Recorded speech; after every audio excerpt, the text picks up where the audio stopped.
Good evening dear students. Polytechnic libre learning में आप सभी का स्वागत है। बीटी यूपी परीक्षा के संबंध में एक बहुत ही महत्वपूर्ण अपडेट आपको मैं बताने जा रहा हूं, जिसको आपको जरूर याद रखना है और आपको यदि पहले बताया भी गया होगा तो उसका क्लियर बिल्कुल स्पष्ट कॉन्सेप्ट हो जाएगा कि आखिर ये आपको क्यों करना होता है। तो पहला है, कॉपी के अंत में आपसे कहा जाता है कि जब आपका लास्ट प्रश्न बिल्कुल हो जाए तो वहां पर आप अपना रोल नंबर जरूर लिख दीजिए। तो कॉपी के अंत में रोल नंबर लिखना क्यों जरूरी होता है, इसके साथ साथ में जो डायग्राम आप बनाते हैं प्रश्न में, किसी भी प्रश्न के उत्तर में चित्र बनाते हैं या डायग्राम बनाते हैं, तो वो आप पेंसिल से बनाते हैं। आपका हमेशा शुरू से ही सिखाया जाता है कि पेंसिल से बनाइए चित्र या डायग्राम, तो उससे मिटाने में कोई गलती हो जाएगी तो मिटा के ठीक करने में आसानी होगी। लेकिन मैं आपसे ये कहूँगा कि पेंसिल से बनाने के बाद उसको ब्लैक पेन से या स्केच पेन से डार्क जरूर कर दीजिए, और वो क्यों ज़रूरी है वो भी मैं आपसे बताऊँगा।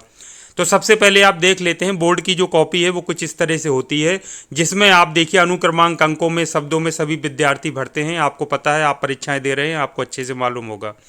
तो इसमें आप देखिए बच्चों, होता क्या है कि जैसे आपको पता है, कॉपी एक बार लिखने के बाद सब कॉपी पैक होकर के बंडल में, फिर बोरे में पैक होकर के संकलन केंद्र जाती हैं, संकलन केंद्र से फिर बोर्ड जाती हैं, बोर्ड से फिर उनको अलग अलग जगह वितरित किया जाता है कॉपी चेक होने के लिए।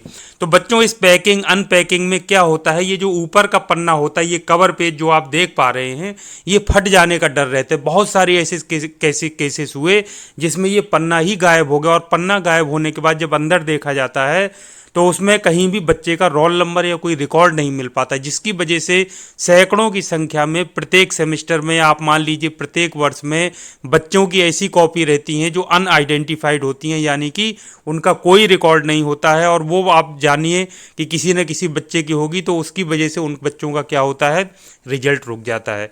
इसके लिए बच्चों ज़रूरी है कि यदि बच्चे का ये अगर पेज फट भी जाए तो रोल नंबर ऐसी चीज़ है कि रोल नंबर से उस बच्चे का पूरा रिकॉर्ड ट्रेस किया जा सकता है, सारी चीज़ें उससे ट्रेस की जा सकती हैं कि ये बच्चे का रोल नंबर ये है तो इसका क्या रिकॉर्ड है। तो इसलिए बच्चों ये कहा जाता है कि जैसे आपका लास्ट में जैसे 5वां प्रश्न किया, उसमें सबसे लास्ट वाला आपने उसका भाग कर दिया, तो वहाँ पर तुरंत रोल नंबर लिख दिया जाता है। कुछ बच्चे क्या करते हैं, जैसे ये फ्रंट पेज था उससे सबसे लास्ट वाले पेज में भी रोल नंबर लिख देते हैं, तो बच्चों सिर्फ वहाँ पर भी आप लिख देंगे तो वो भी फटने का डर रहेगा, क्योंकि आगे और पीछे का जो पेज होता है वही फटने का सबसे ज़्यादा चांसेस होते हैं डैमेज होने के। बोरे में भरते समय, निकालते समय, पैकिंग करते समय इतनी सारी कॉपियाँ एक के ऊपर एक रखी जाती हैं, तो आप समझ सकते हैं कि ये जो फ्रंट पेज और लास्ट पेज है, ये फटने का या पूरी तरह से गायब हो जाने का या बोरे में कहीं इधर उधर हो जाने का डर बना रहता है। इसलिए बच्चों, आपका परीक्षा फल ना रुकने पाए, किसी भी तरीके की कोई स्थिति आपके साथ ना आए, जरूरी है कि बीच में कॉपियों में जहां पर आप खत्म कर रहे हैं अपना रोल नंबर अवश्य लिख दीजिए। तो अब आपको क्लियर हो गया होगा कि ऐसा मैं क्यों कह रहा हूं। दूसरी महत्वपूर्ण बात, जैसे आप कोई भी किसी भी ब्रांच से हो, आपने एक डायग्राम बनाया, डायग्राम पेंसिल से बनाना चाहिए। हम भी, आप शुरू से सबको ही बताएगा, क्योंकि अगर आप गलती हो जाएगी पेंसिल को मिटा करके आप उसको ठीक करके दोबारा चित्र बना सकते हैं। लेकिन जब आपका फाइनल चित्र बन जाए तो आपको मैं कहूँगा कि ब्लैक पेन से या फिर आप स्केच पेन से उसको डार्क कर दीजिए, या फिर इतना डार्क बनाइए कि जब उसकी फोटोकॉपी हो या स्कैन हो तो बिल्कुल सही है। ये बात अब मैं क्यों कह रहा हूँ, अभी या कुछ दिन पहले AQ का आपने नोटिफिकेशन देखा होगा, जिसमें जितनी भी कॉपी AQ की हैं सब स्कैन होंगी, और यदि कोई स्टूडेंट अपनी स्कैन कॉपी देखना चाहता है तो 300 रुपये जमा करके देख सकता है। तो पूरी कॉपी वो अपनी स्टूडेंट देखता है, तो वो कॉपी उसकी चेक होने के बाद स्कैन की गई और उसको स्टूडेंट्स को दिखाई गई। यदि वो अपने परीक्षा फल से संतुष्ट नहीं है तो वो उसको क्या कर सकता है, दोबारा रीचेक के लिए आवेदन कर सकता है निर्धारित शुल्क से। तो इसमें बच्चों, अगर मान लीजिए ऐसा नियम अभी उसमें पॉलीटेक्निक यूपी में नहीं भी लागू है या BT यूपी में नहीं भी लागू है, तो भी RTI के तहत भी आप इसमें पूरी कॉपी स्कैन की हुई आप अपनी मंगा सकते हैं। ये नियम पहले से भी था और बहुत सारे छात्र छात्राओं ने मंगवाई भी है। तो बच्चों, आप सोचिए कि आपकी ओरिजिनल कॉपी है, वो स्कैंड होगी, स्कैंड होकर आपको दी जाएगी स्कैनिंग करके।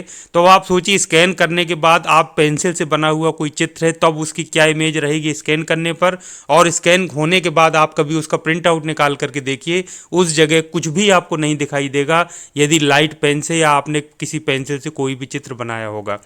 तो बच्चों, वो कॉपी जब आपको मिले, चाहे वो RTI से हो, चाहे वो डिजिटल रूप में आपको दिखाने के लिए मिले, तो आप जब उसको देखें या किसी को दूसरे को दिखाएं अपने इस पर्पज़ से कि भाई देखिए हमने सब सही लिखा है, तो वो कम से कम चित्र दिखना चाहिए, ना कि उस जगह ब्लैंक दिखे।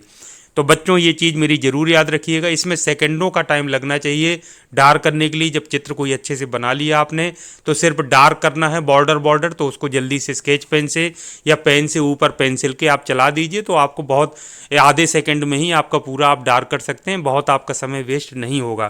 तो ये भी कॉन्सेप्ट आपको क्लियर हो गया होगा कि ऐसा मैं क्यों कह रहा हूँ और क्यों आपके लिए ये ज़रूरी है। तो ये दो महत्वपूर्ण बातें मैंने आपको बताई हैं, इनको ज़रूर याद रखिए। कहीं ना कहीं आपके परीक्षा फल को, आपके जो क्वालिटी है मार्क्स की, उसको कहीं ना कहीं किसी न किसी रूप में ज़रूर प्रभावित करता है। तो ये तो बच्चों आप सभी के लिए महत्वपूर्ण जानकारी। अगर वीडियो अच्छा लगा हो तो चैनल को लाइक और सब्सक्राइब जरूर कीजिए, अपने दोस्तों तक फॉरवर्ड करिए। इसी तरह की उपयोगी जानकारी के साथ फिर आपसे मिलूंगा, तब तक के लिए थैंक यू वेरी मच। आप सभी का दिन शुभ हो।